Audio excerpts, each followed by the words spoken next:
Hi friends, welcome to my channel. ఇక ప్రీతి అయితే road మీద నడుచుకుంటూ వెళ్తూ ఉంటుంది. ఇక అప్పుడే బస్ స్టాప్ లో నుంచుని అయితే ప్రీతిని గమనిస్తూ ఉంటారు అనన్య, కాంచన. ఇక అప్పుడు కాంచన ఇలా అంటూ ఉంటుంది అనన్యతో, ఈ అమ్మి బ్రతికుండగా నీ కాపురం బాగుపడడం అన్నది జరగదు, ఇక నీ జీవితం ఇంతే అని అయితే కాంచన అంటూ ఉంటుంది. ఇక ఆ మాటలకి అందుకేనమ్మా నేనుండవలసిన ప్లాన్ లో నేనున్నాను, ఒక్కసారి అటు చూడు అని ప్రీతి వైపు చూపిస్తూ ఉంటుంది. ఇక ప్రీతి అయితే రోడ్డు పక్కన నడుచుకుంటూ వస్తుంటే చాలా ఫాస్ట్ గా ప్రీతి వైపుగా ఒక లారీ అయితే వస్తూ ఉంటుంది. ఇక అది చూసి, ఇక్కడే ఉన్నావు కదా, ఎప్పుడు ప్లాన్ చేసావు?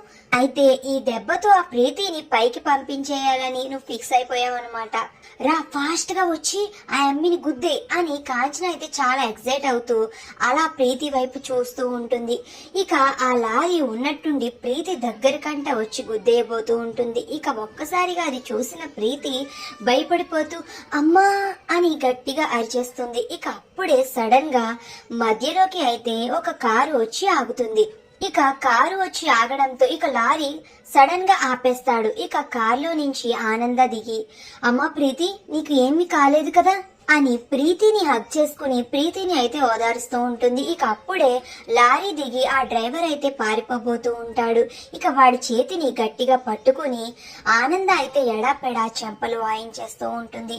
వాయించేసి, చెప్పరా, మర్యాదగా నిన్ను ప్రీతిని చంపమని ఎవరు చెప్పారు, చెప్తావా లేదా పోలీస్ స్టేషన్ కి తీసుకుని వెళ్ళనా అని ఆనంద అయితే వాడి చెంపలు చెల్లుమనిపిస్తూ ఉంటుంది. వద్దు మేడం, కొట్టకండి, చెప్తాను అని వాడి పాకెట్ లో ఉన్న ఫోన్ తీసుకుని, ఈ నెంబర్ గల ఆవిడే నాకు ఈవిడని చంపమని మనీ ట్రాన్స్ఫర్ చేసి నాకు పని అప్పచెప్పింది మేడం అని అయితే ఆ వ్యక్తి అంటూ ఉంటాడు. ఇక ఆ మాటలకి ఆ నెంబర్ చూసి ఒక్కసారిగా ఆనంద ప్రీతి ఇద్దరు కూడా షాక్ అయిపోతాడు.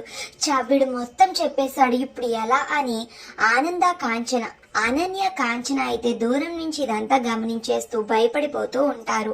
మరి ఈ కుట్ర అనన్య చేసిందని నిజాన్ని ఆనంద తెలుసుకోగలుగుతుందా? ఇప్పుడు అనన్యకి ఆనంద ఎలా బుద్ధి చెప్పనుంది అనేది నెక్స్ట్ రివ్యూలో తెలుసుకుందాం. వీడియో నచ్చితే ప్లీజ్ సబ్స్క్రైబ్.